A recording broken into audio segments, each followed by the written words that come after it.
Hello friend, सदब ला aspirant पे आप सभी लोग का स्वागत है। खैर मकदम दोस्तों, मैं आज IT 8 का जो है MPADPO के लिए जो है बहुत ही बेहतरीन टॉपिक में लिया हूँ। इस टॉपिक के अकॉर्डिंग जो है MPADPO के लिए पूछे जाते हैं MCQ, मैं आज से शुरुआत करूँगा। पूरा MCQ क्लियर करूँगा दोस्तों। अभी तक जो हमारे चैनल सब्सक्राइब नहीं किए हैं तो हमारे चैनल को सब्सक्राइब कर ले। बेल आइकन घंटी प्रेस करने पर मैं कोई भी वीडियो डालूंगा उसकी नोटिफिकेशन आपको प्राप्त हो जाएगी। मैं आज क्वेश्चन नंबर 7 का चर्चा करूँगा। क्वेश्चन नंबर 7 कहता है मध्यवर्ती से अभिप्रेत क्या है।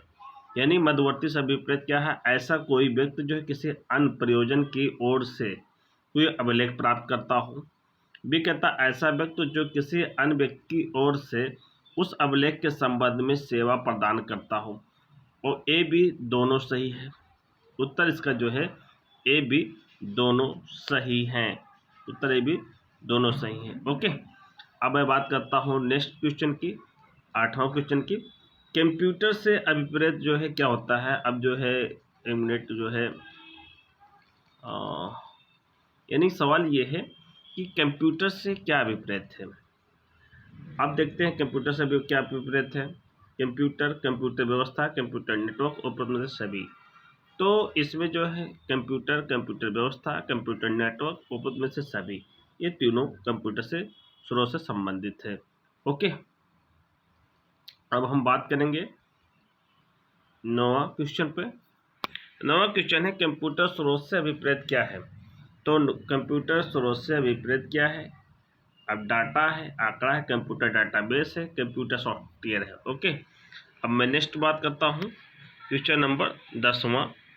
क्वेश्चन नंबर 10वां है, ये इसका डिफिनेशन दिया गया है कि जो है टूटा में के अनुसार कंप्यूटर स्रोत से अभिप्रेत है कंप्यूटर, कंप्यूटर व्यवस्था, कंप्यूटर नेटवर्क डाटा, विवरण, कंप्यूटर डाटाबेस अथवा सॉफ्टवेयर आते हैं। अब नेक्स्ट बात करते हैं क्वेश्चन नंबर 10। क्वेश्चन नंबर 10, सूचना डाटा से विपरीत क्या है। यानी जो है डाटा से विपरीत क्या है? तो ए है सूचना, बी जानकारी, तीसरा है सी है तथ्य। और सूचना डाटा से विपरीत है कि कंप्यूटर प्रणाली में संशोधित या एक निश्चित रीति से तैयार की गई सूचना या जानकारी है। इसका सही उत्तर है डाटा से विपरीत क्या है? कंप्यूटर प्रणाली में संशोधित एवं एक निश्चित रीति से तैयार की गई सूचना या जानकारी से रिलेटेड है। अब बात करते हैं क्वेश्चन नंबर 11। क्वेश्चन नंबर 11 कहता है कि जो है क्वेश्चन नंबर 11 कहता है कंप्यूटर को परिभाषित किया गया है। कंप्यूटर को कहाँ परिभाषित किया गया है? तो कंप्यूटर को परिभाषित किया गया है टू आई में कंप्यूटर को परिभाषित किया गया है। अब बात करते हैं क्वेश्चन नंबर 12। क्वेश्चन नंबर 12 में कंप्यूटर किन जो है तरंगों के द्वारा कार्य करती है। क्वेश्चन नंबर 12 है, कहता है कि किन तरंगों द्वारा कार्य करती है। तो इलेक्ट्रॉनिक द्वारा, चुंबकीय द्वारा, प्रकाशिकीय द्वारा। इलेक्ट्रॉनिक, चुंबकीय और प्रकाशिकीय द्वारा। अब क्वेश्चन नंबर 13 की बात करेंगे। क्वेश्चन नंबर 13 क्या कह रहा है? क्वेश्चन नंबर 13 जो है बात ये कह रहा है कि कंप्यूटर पद्धति से अभिप्रेत क्या है। यानी कंप्यूटर पद्धति से अभिप्रेत क्या है? तो इसका सही उत्तर है ऐसी युक्ति या युक्तियों का संग्रह जिसमें इनपुट और आउटपुट सपोर्ट डिवाइस शामिल है। ऐसे संगणन को छोड़कर जो प्रोग्राम के लायक हैं। ए बी दोनों सही हैं। अब बात करते हैं क्वेश्चन नंबर 14। इलेक्ट्रॉनिक जो है सिग्नेचर का मतलब क्या होता है। तो इलेक्ट्रॉनिक सिग्नेचर से विपरीत क्या है, इसमें हम देखेंगे। तो किसी उपभोक्ता द्वारा इलेक्ट्रॉनिक तरंग से किसी इलेक्ट्रॉनिक रिकॉर्ड का प्रमाणीकरण। बी धारा 3 के उपबंधों की प्रक्रिया का अनुसार किसी इलेक्ट्रॉनिक रिकॉर्ड का प्रमाणीकरण। ए बी दोनों सही। यानी इलेक्ट्रॉनिक जो सिग्नेचर से विपरीत है किसी उपभोक्ता द्वारा इलेक्ट्रॉनिक तरंग से किसी इलेक्ट्रॉनिक रिकॉर्ड का प्रमाणीकरण। बी कहता है धारा 3 के उपबंधों के प्रक्रिया के अनुसार किसी इलेक्ट्रॉनिक रिकॉर्ड का प्रमाणीकरण। डी उपरोक्त में से कोई नहीं, तो ये उत्तर सही है सी। अब बात करते हैं question number 15। Question number 15। Question number 15 ये कहता है कि जो है क्वेश्चन नंबर 15 क्या कह रहा है, आप देखते हैं क्वेश्चन नंबर 15। क्वेश्चन नंबर 15 जो है उपयोगकर्ता यानी सब्सक्राइबर से अभिप्रेत व्यक्ति क्या होता है। इसका उत्तर जो है जिसके नाम पर इलेक्ट्रॉनिक सिग्नेचर यानी हस्ताक्षर प्रमाण पत्र जारी किया जाता है, यही उपयोगकर्ता सब्सक्राइबर से व्यक्ति से अभिप्रेत है। अब बात करते हैं क्वेश्चन नंबर 16। क्वेश्चन नंबर 16 मध्यवर्ती के अंतर्गत आते हैं। तो क्वेश्चन नंबर 16 मध्यवर्ती के अंतर्गत आते हैं दूर संचार सेवा प्रदाता, इंटरनेट सेवा प्रदाता, साइबर कैफे और क्या आता है तलाश इंजन, उपरोक्त में से सभी। तो इसमें उपरोक्त में से सभी। अब बात करते हैं निम्न कथनों को सत्य कथन जानिए। तो निम्न कथन में सत्य कथन क्या है 17 में, तो जो है क्या कथन सत्य है तो हम देखेंगे। तो इलेक्ट्रॉनिक अभिलेख का अधिप्रमाणित आस्मित गुण प्रणाली से मिश्रित पालन उपयोग करके भी कोई व्यक्ति उपयोगकर्ता को लोक कुंजी का उपयोग करके इलेक्ट्रॉनिक अभिलेख को सत्यापित करता है। सी प्राइवेट कुंजी और लोक कुंजी उपयोगकर्ता के लिए अद्वितीय फलकारी कुंजी है, उपरोक्त में सभी। तो इसका सही उत्तर है डी, उपरोक्त में से सभी। अब बात करते हैं क्वेश्चन नंबर 18 संचार युक्त यानी संचार युक्त जो है से कौन सा विपरीत है। अब संचार युक्त से कौन सा विपरीत है, सेल फोन व्यक्ति इलेक्ट्रॉनिक सहायक, सेल फोन या व्यक्ति इलेक्ट्रॉनिक सहायक सम्मिश्रण, उपरोक्त में से सभी। तो उत्तर है उपरोक्त में से सभी। ओके, अब बात करते हैं नेक्स्ट 19 क्वेश्चन नंबर 1 क्या कह रहा है कि जो है सूचना प्रौद्योगिकी अधिनियम का प्रवृत्ति में हुआ था। तो इसका जो है 17 अक्टूबर 2000 से में इसका प्रवृत्ति होता है। कब हुआ था आपको याद रखना, ये क्वेश्चन इंपॉर्टेंट बनते हैं। 17 अक्टूबर 2000 में प्रवृत्ति हुआ था। अब बात करते हैं क्वेश्चन नंबर 2 की। सूचना प्रौद्योगिकी अधिनियम संशोधन 2008 में कब से लागू हुआ है। तो कब से लागू हुआ तो ये देखना है, लागू हुआ है 5/2/2009 से लागू हुआ, 5/2/2009 से लागू हुआ है। ओके, कब से लागू हुआ 5/2/2009 से। अब बात करते हैं क्वेश्चन नंबर 3 सूचना प्रौद्योगिकी अधिनियम का विस्तार कहाँ है। तो आप ये जानते हैं सूचना प्रौद्योगिकी अधिनियम का विस्तार जो है वो संपूर्ण भारत पे है। कहाँ है, संपूर्ण भारत पे है। ओके, अब बात करते हैं क्वेश्चन नंबर 4। क्वेश्चन नंबर 4 है ये अधिनियम निम्नलिखित को नहीं होगा। क्या नहीं होगा, तो ये बात करते हैं क्या नहीं होगा। तो पराक्रम लिखित चेक से आनंद पर, बी मुक्तारनामा, सी न्यास पर, उपरोक्त में सभी। ये अधिनियम निम्नलिखित को नहीं होगा। किस पर नहीं होगा, एनआई पे नहीं होगा, अटॉर्नी पर नहीं होगा, ट्रस्ट पर नहीं होगा, उपरोक्त में सभी। ओके, अब बात करते हैं क्वेश्चन नंबर 5। क्वेश्चन नंबर 5 ये कहता है, ये देखते हैं, ये अधिनियम निम्नलिखित को नहीं होगा। इसके लिए नहीं होगा, वसीयत बिल के लिए नहीं होगा, बिक्री की संविदा जो है सेल ऑफ एग्रीमेंट, किसी अचल संपत्ति का अभी हस्तांतरण, उक्त सभी। तो इसमें उक्त सभी ये आपको 5 को याद रखना है। ओके, अब बात करते हैं क्वेश्चन नंबर 6। क्वेश्चन नंबर 6 क्या कह रहा है कि ये अधिनियम किन विषयों पर संबंध में नहीं लागू होगा। तो किन विषयों पर संबंध में नहीं लागू होगा, तो पहला है इन विषय पर अचल संपत्ति किसी हित के अभी हस्तांतरण के लिए जो है लागू नहीं होगा। और दूसरी बात ये कह रहा है कि केंद्रीय सरकार द्वारा अधिसूचित किए जाने से करने वाले अथवा संव्यवहार पर लागू नहीं होगा। ओके, अब बात करते हैं क्वेश्चन नंबर 19। क्वेश्चन नंबर 19 की बात करते हैं, कंप्यूटर नेटवर्क से विपरीत क्या है। क्वेश्चन नंबर 19 जो है कंप्यूटर से नेटवर्क से विपरीत क्या है। तो कंप्यूटर नेटवर्क से विपरीत है क्या है, तो इसके बात करेंगे एक या अधिक कंप्यूटर का अंतर संबंध, बी कंप्यूटर प्रणाली का अंतर संबंध, सी संसूचना युक्त अंतर संबंध, डी उपरोक्त में से सभी। तो उत्तर सही डी है, उपरोक्त में से सभी। अब बात करते हैं next question number 20। Question number 20 क्या कह रहा है, साइबर कैफे क्या है, एक सुविधा है ना। साइबर कैफे में आप जाते हैं, कंप्यूटर चलाते हैं, अपने सारे इन्फॉर्मेशन लेते हैं, इन्फॉर्मेशन देते हैं, तो वो अपनी उपयोग के लिए के साइबर कैफे किसी ऐसी सुविधा से विपरीत है जहां जनता के कारोबार के साधारण अनुक्रम में किसी व्यक्ति को इंटरनेट के को जो पहुंच के लिए प्रस्थापना की जाती है। साइबर सुरक्षा से विपरीत क्या है।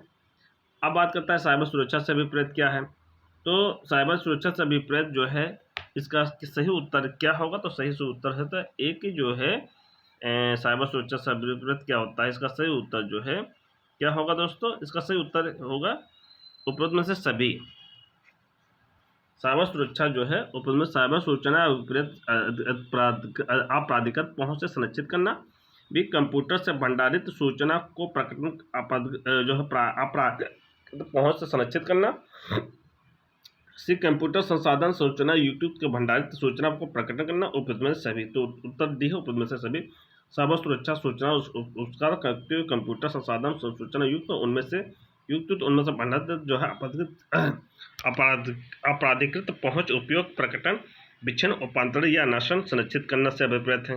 अब 22 से कह रहा अंकीय जो है अंकीय डिजिटल जो है चिन्ह सृजित करने के लिए प्रयोग किया जाता है। तो क्या प्रयोग किया जाता है?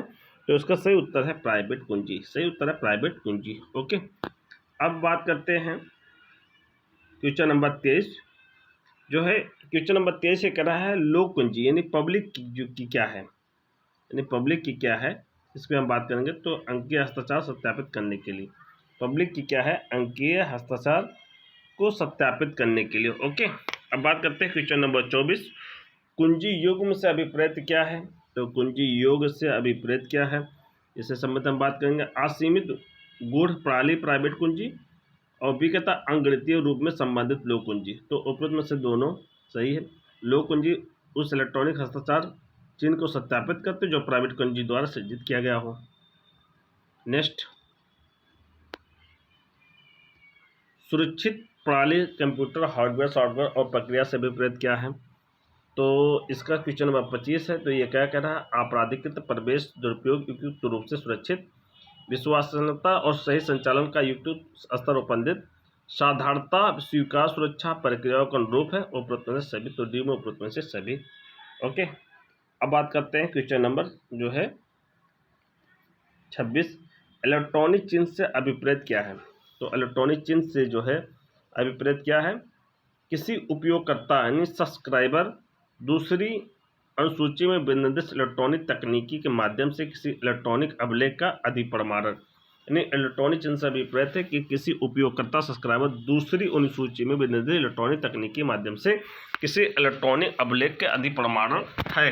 अब बात करते हैं क्वेश्चन नंबर कौन सा आता है। अब बात करते हैं क्वेश्चन नंबर 1 इलेक्ट्रॉनिक, यानी इलेक्ट्रॉनिक जो है क्या है, इलेक्ट्रॉनिक हस्ताक्षर से संबंधित प्रावधान किस अध्याय में है। तो इस अध्याय 2 में है। क्या है, अध्याय 2 में है इलेक्ट्रॉनिक हस्ताक्षर जो संबंधित इलेक्ट्रॉनिक सिग्नेचर से संबंधित जो अध्याय है वो 2 दिया गया है। ओके, अब बात करते हैं जहां किसी विधि में ये अपेक्षा की गई है कि कोई अनुज्ञप्ति विशिष्ट रीत से जारी किया जाए, वहां ऐसे अपेक्षा पूर्ण कर दी गई समझी जाएगी जब वो समुचित सरकार द्वारा विहित की जाएगी। ये कहाँ बताया गया, तो ये बताया गया है इलेक्ट्रॉनिक के प्रारूप के माध्यम से। कहाँ बताया गया है, इलेक्ट्रॉनिक प्रारूप के माध्यम से। ओके, अब नेक्स्ट तीसरा सवाल है सूचना प्रौद्योगिकी अधिनियम की किस धारा के अंतर्गत इलेक्ट्रॉनिक अभिलेख को प्रमाणित किया गया है। तो किस इलेक्ट्रॉनिक अभिलेख को जो है सर्टिफाइड किया गया है, तो धारा 3 में किया गया है। ओके, अब बात करते हैं क्वेश्चन नंबर 4 धारा 3 के उपबंधों के संबंध में किसी इलेक्ट्रॉनिक अभिलेख को प्रमाणित करता है तो कौन करता है। तो ए करता है उपयोगकर्ता यानी सब्सक्राइबर करता है। कौन करता है, उपयोगकर्ता सब्सक्राइबर करता है। अब बात करते हैं हम क्वेश्चन नंबर 5 इलेक्ट्रॉनिक अभिलेख का प्रमाणीकरण अथेंटिक जो है कि प्रभावी क्या होगा। तो इसका अथेंटिक प्रभाव ए बी दोनों होगा। क्या होगा, ए बी दोनों, यानी असमीमित गुप्ततंत्र यानी एसाइमेट्रिक साइट्रोसिस्टम का प्रयोग द्वारा, मिश्रित फलन का उपयोग द्वारा, हाश फंक्शन ए बी दोनों। ओके, अब बात करते हैं क्वेश्चन नंबर 6 का इलेक्ट्रॉनिक हस्ताक्षर के संबंध में नियम बनाने की शक्ति किसके पास प्राप्त है। तो इसका जो नियम बनाने का शक्ति किसके पास है, उपरोक्त में दोनों यानी केंद्र सरकार और राज्य सरकार। इलेक्ट्रॉनिक हस्ताक्षर के संबंध में नियम बनाने का शक्ति किसके पास है, केंद्र सरकार और राज्य सरकार के पास है। अब बात करते हैं क्वेश्चन नंबर जो है किसका, क्वेश्चन नंबर किसका बात करते हैं, यानी 7 का। ओके, किसका, 7 का। 7 क्या कह रहा है, धारा 3 की जो है धारा 3 के प्रयोजन के लिए कोई इलेक्ट्रॉनिक चिन्ह या इलेक्ट्रॉनिक अधिप्रमाण तकनीकी विश्वसनीय समझी जाएगी। कब समझी जाएगी। अब इससे संबंधित जो है क्या कह रहा है, क्या कह रहा है देख रहे हैं। अब इससे संबंधित जो है हम उत्तर है चिन्ह सृजन डाटा या अधिप्रमाण डाटा ऐसे संदर्भ के भीतर जिसमें वह यथास्थिति हस्ताक्षरकर्ता या अधिप्रमाणकर्ता का उपयोग संबंध में किए जाते हों, किसी अन्य व्यक्ति से नहीं। बी कहता है चिन्ह सृजन डाटा या अधिप्रमाण डाटा जहां चिन्हांकन के समय यथास्थिति हस्ताक्षरकर्ता या अधिप्रमाणकर्ता नियंत्रणाधीन में थे और किसी अन्य व्यक्ति को नहीं थे। सी कहता है इलेक्ट्रॉनिक चिन्ह में कोई परिवर्तन ऐसी चिन्ह करने के पश्चात ऐसे चिन्ह का पता लगाए जाने योग्य है। और डी कहता है सूचना में परिवर्तन या इलेक्ट्रॉनिक जो है चिन्ह के अधिप्रमाण पश्चात किए जाने योग्य है। तो उपरोक्त में से सभी, तो इसका उपरोक्त में से सभी। अब बात करता है क्वेश्चन नंबर 8। राजपत्र में अधिसूचना किसी इलेक्ट्रॉनिक चिन्ह या इलेक्ट्रॉनिक चिन्ह के अधिप्रमाण तकनीकी से जोड़ने, हटाने और दूसरे अनुसूची ऐसे चिन्ह को लगाने की प्रक्रिया अधिसूचित की जा सकेगी। कहाँ की जाएगी? एक केंद्रीय सरकार में की जा सकेगी। कहाँ की जाएगी? केंद्रीय सरकार में। अब बी कहता है, बी क्या कह रहा है? इस बात को अब निश्चय करने का प्रयोजन के लिए प्रक्रिया के कौन कौन विहित कर सकेंगे तथा इलेक्ट्रॉनिक चिन्ह उसी व्यक्ति का जिसके द्वारा उसका चिन्हांकन किया जाना है या अधिप्रमाणित किया जाना तात्पर्य है। तो किसका है? तो एक केंद्रीय सरकार है। यानी इस बात का अब निश्चय करने के प्रयोजन के लिए प्रक्रिया कौन से विहित कर सकेगी तथा इलेक्ट्रॉनिक चिन्ह उसी व्यक्ति का जिसके द्वारा उसका चिन्हांकन किया जाना है या अधिप्रमाणित किया जाना तात्पर्य क्या? तो कौन कर सकता है? केंद्रीय सरकार कर सकता है। ओके, अब बात करते हैं क्वेश्चन नंबर 9। अब इसी के बाद हम यहाँ आपको जो है समाप्त करते हैं। दोस्तों कल मैं नेक्स्ट आपकी खिदमत में हाजिर रहूँगा। आप हमारे साथ बने रहे। जय हिंद, अल्लाह हाफिज।